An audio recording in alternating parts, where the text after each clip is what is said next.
కొంతమంది కొంచెం ఎర్రగా ఉంటే కొంచెం అందంగా ఉంటే ఆగారు. ఎప్పుడు చూసినా అద్దం కాడా. నువ్వు ఎంత నల్లగా ఉంటే అంత మేలు. నీ జోలికి ఎవడు రాడు. నీ మొక్క మీద యాసిడ్ ఎవడు పోయాడు. నా బిడ్డ డాంబర్ డబ్బా, జీడి గింజ.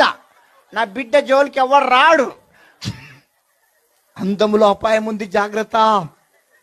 అందం మోసకరం, సౌందర్యం. హైదరాబాద్లో కొంతమంది తయారవుతారు, వాళ్ళకి రోగాలు బుట్ట.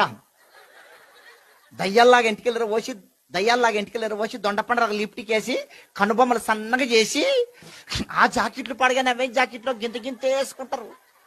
గింతే ఉంటాయి ఆ జాకెట్లు పడగానే అవేమో. అది ఎంత తక్కువ కుడితే దానికి అంత రేట్ ఎక్కువ అంట. ఎంత తక్కువ కుడితే దానికి అంత రేట్ ఎక్కువ. ఇప్పుడు నీ షర్టు కుట్టించుకున్నా, ఈ షర్టు కుట్టించుకున్నా వెనక వారు అందరం ఉందా అమ్మా? ఉందా? మరి మీకేంది